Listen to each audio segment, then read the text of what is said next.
जरा कल्पना कीजिए, साल है 1893।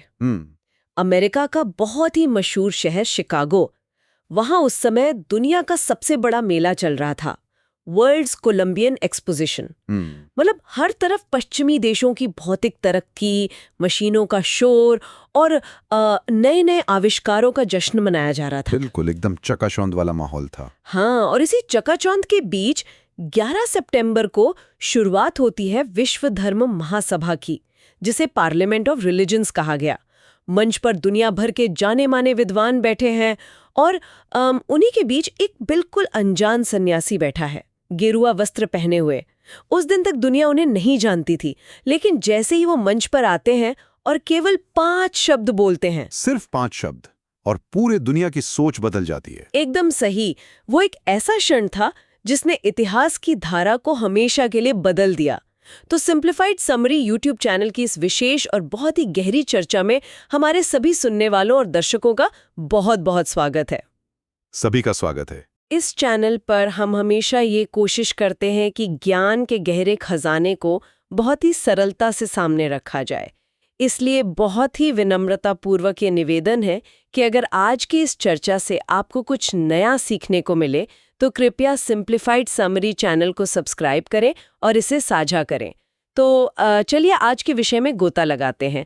आज हमारे पास जो स्रोत सामग्री है वो है स्वामी विवेकानंद के संपूर्ण साहित्य का पहला खंड, विशेष रूप से 1893 के उन ऐतिहासिक भाषणों का संकलन। जी, और इस पूरी चर्चा का जो मिशन है वो बहुत स्पष्ट है। हमें सिर्फ इतिहास के पन्ने नहीं पलटने हैं। बिल्कुल नहीं। हमारा उद्देश्य ये समझना है कि कैसे प्राचीन भारतीय दर्शन को, वेदों के उस ज्ञान को एक बिल्कुल नए और आधुनिक विश्व के सामने इतने तार्किक ढंग से प्रस्तुत किया गया, और ये देखना है कि कैसे 1893 का वो संदेश आज की इस शोर शराबे वाली और बटी हुई दुनिया में शांति ला सकता है।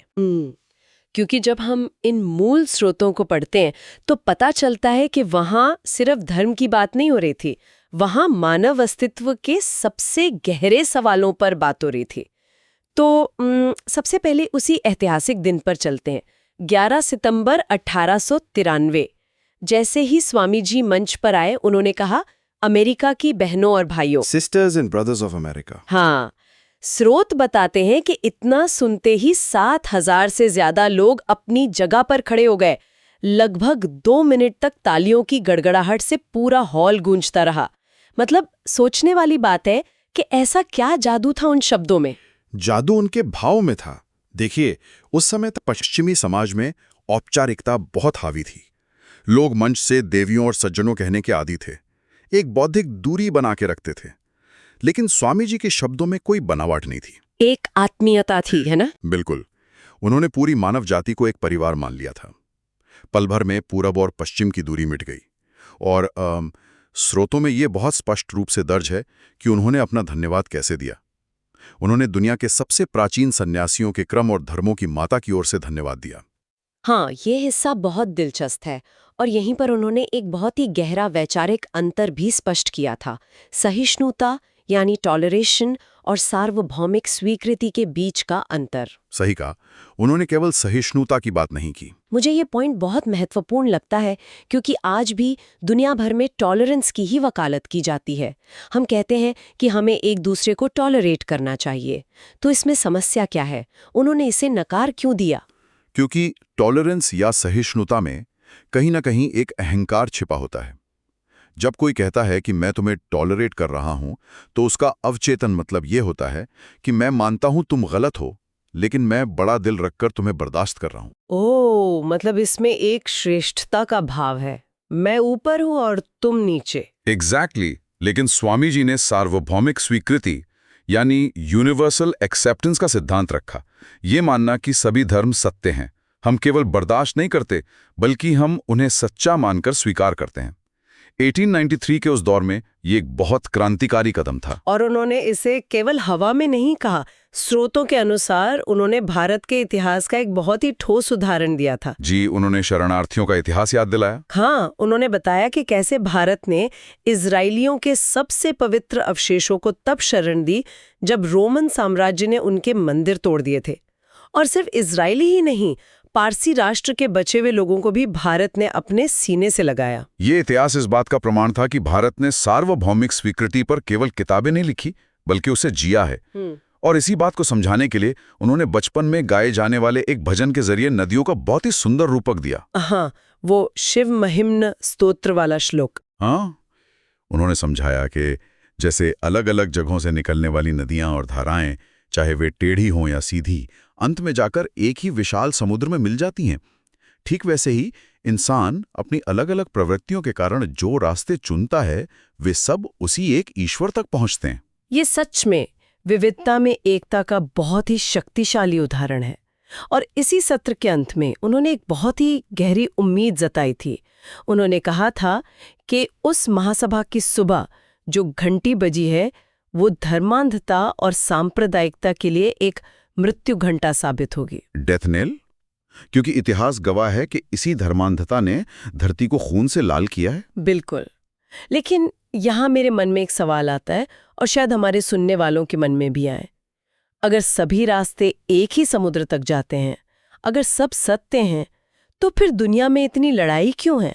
हम असहमत क्यों होते हैं? ये बहुत ही लाजवाब सवाल है, और इसी का जवाब हमें उनके 15 सितंबर 1893 के दूसरे संबोधन में मिलता है।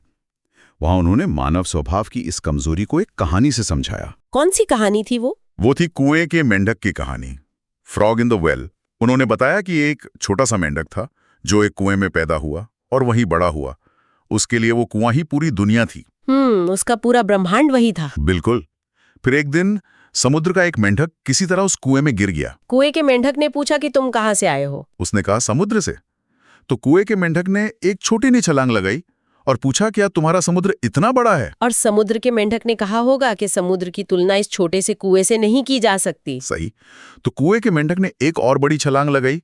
जब समुद्र के मेंढक ने फिर मना किया तो कुएं का मेंढक बहुत क्रोधित हो गया। उसने कहा कि इस कुएं से बड़ा कुछ हो ही नहीं सकता।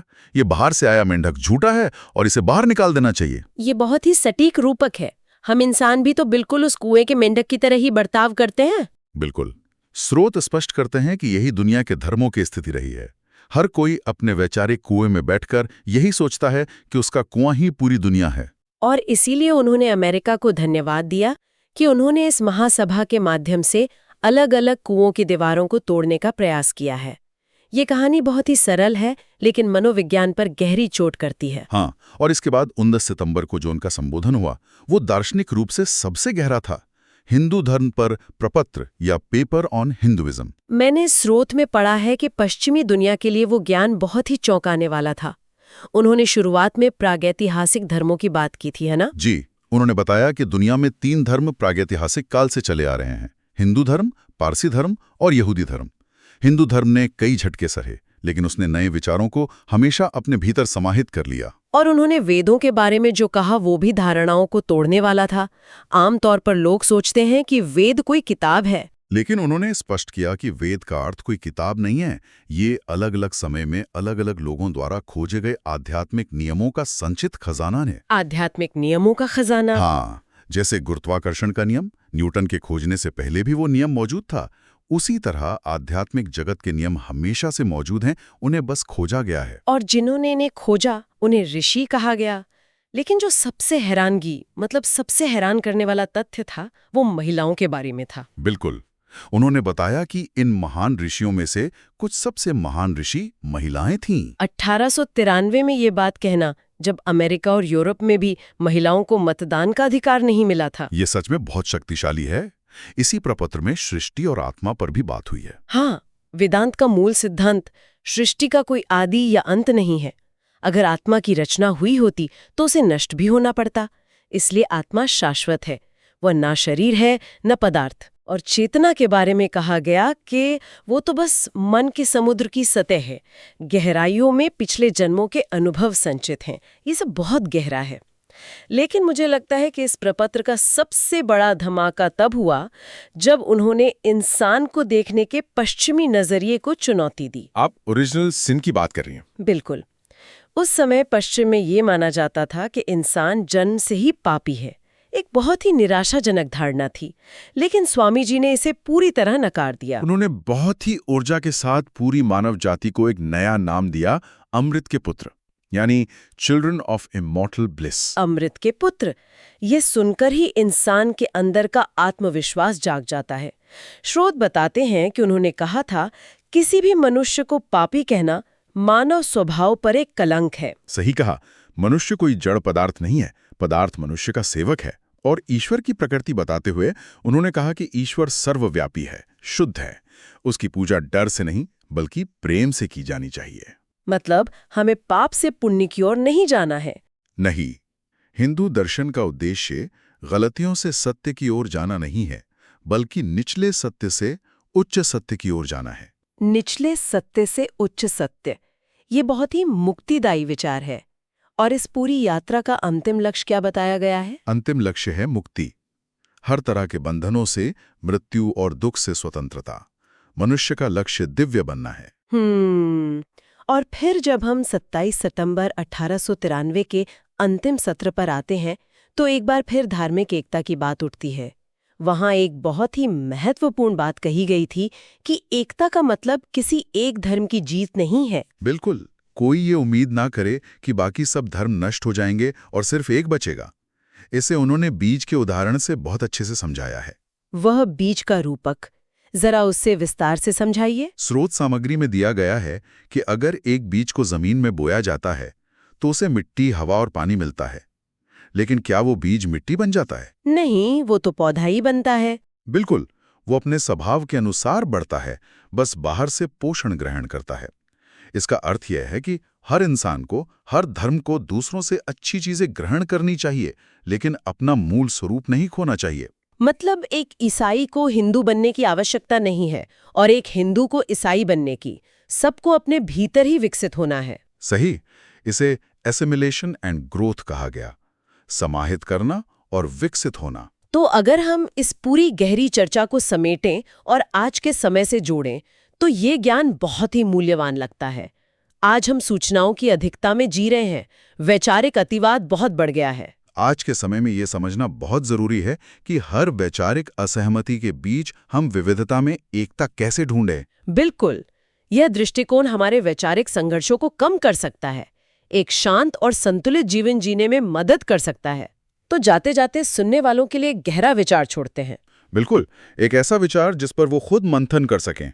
हमने कुएं के मेंढक की कहानी सुनी। 1893 में वे कुएं धर्म और भूगोल के थे, लेकिन आज हमारे जीवन के कुएं डिजिटल हो चुके हैं। सोशल मीडिया के इको चेंबर। हाँ, हम सिर्फ वही सुनते हैं जिससे हम सहमत होते हैं। तो विचार करने वाली बात यह है कि यदि हमारा वास्तविक स्वरूप पहले से ही शुद्ध और आनंदमय है और केवल अज्ञानता ही पर्दा है, तो आज हमारे जीवन का वो कौन सा व्यक्तिगत कुआं है जिससे बाहर छलांग लगाकर हमें सत्य के इस विशाल समुद्र को देखने की आवश्यकता है। बहुत ही गहरा सवाल है ये। हम सबको अपने अपने कुओं को पहचानने की जरूरत है। बिल्कुल।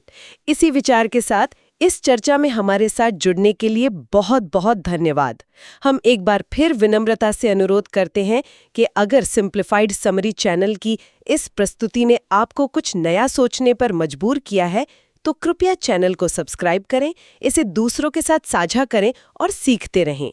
ज्ञान का ये सफर जारी रहना चाहिए। फिर मिलेंगे एक नई गहरी चर्चा के साथ। धन्यवाद।